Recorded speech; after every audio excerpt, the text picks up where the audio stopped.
They never said who sent it. No name, no return. Just a waterlogged file dropped on my desk. Elias Ward, fisherman, missing at sea, case closed months ago. But tucked inside was a photograph, dated last week. Ward, alive, or close enough to it. The road sank into fog, thick as smoke. Nets sagged across the pier like cobwebs waiting for flies. The men in oilskins stared from the cafe window. Hard eyes, no welcome. I was the fly. His boat sat at the far dock. Ropes loose. Nets rotting. The tide hadn't touched it in weeks. But on the deck, a fresh set of boots, mud still wet. They spoke like men reading from the same page. Storm took him. Poor Elias, God rest his soul. But their boots were dry, and their nets too clean. I'd heard that story before. Low tide pulled back the skin of the harbor. In the mud, something glinted. A pocket watch. Elias Ward's initials carved into the back. Fresh scratches around the chain. Someone wanted this found, or wanted me to know I was being watched. They tripped on their stories like drunks on a broken step. Said they were out past the headland. Said the storm came quick. Said Elias never made it aboard. But the ledger told me different.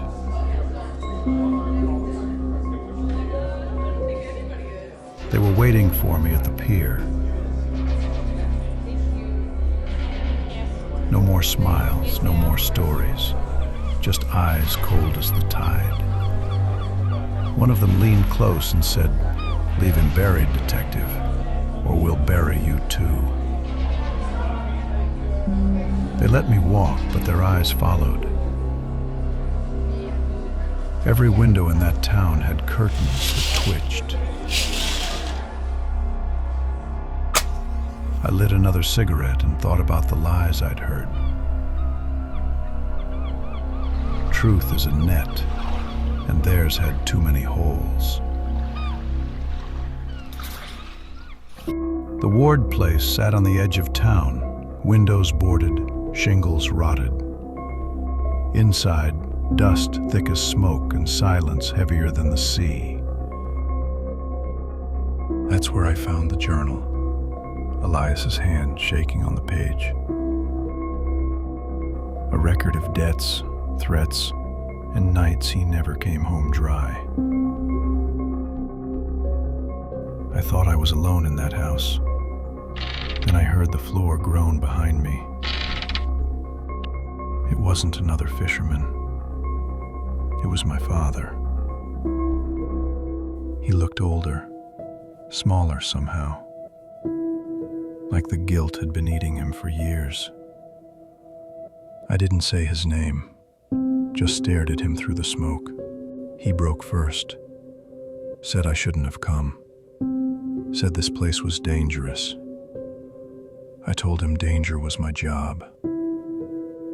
But what I really wanted to ask was why his boots smelled of salt and rot, just like theirs. The boards groaned again. Not from him this time. The door swung wider, and I saw their shadows. Broad shoulders, heavy boots. The fishermen had come calling, and now we were cornered. They didn't rush us. They just stood there, crowding the doorway, watching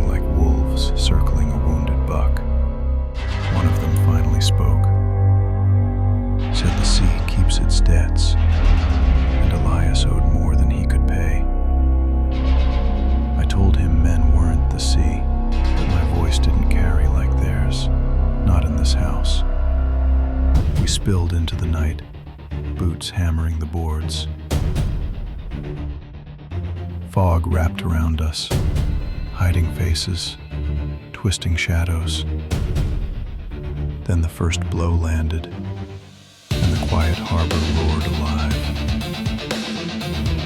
They thought they had me, thought fists and numbers would be enough. But a detective survives on more than luck.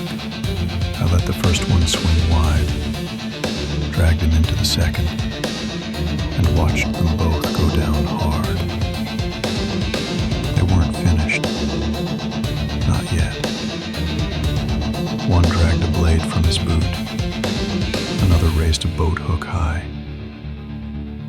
For a breath, it felt like the whole dock held still, waiting to see who'd bleed first.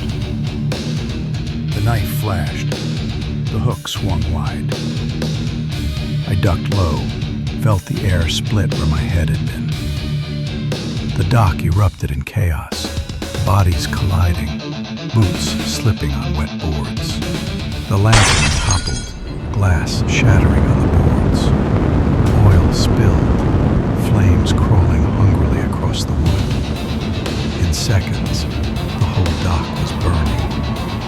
Fire swallowing the night, turning the fog to smoke.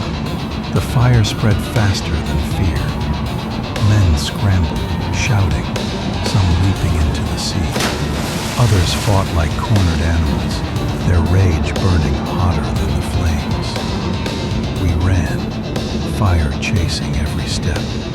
The boards cracked beneath us, the sea boiling with falling embers. Then I stopped, and for a moment, I thought it was over. But my father caught me, held me up, and in his eyes I saw it, the choice he'd already made. He let go, not of me, but of the chance to escape. He pushed me forward, shouting words I'll never forget. And then the fire took him, swallowing his figure in smoke and flame. The dock was gone, swallowed by fire and sea. Ash drifted like black snow, settling on the waves. I stood alone in the fog, the taste of smoke still in my mouth, my father's last words ringing in my ears. I left the village in ruins behind me. In the city, the file grew teeth. Names turned to charges, whispers to headlines. The sea would keep its secrets, but not the men who had drowned them. My father carried his guilt into the fire. I carry the rest. Some cases don't end. They echo.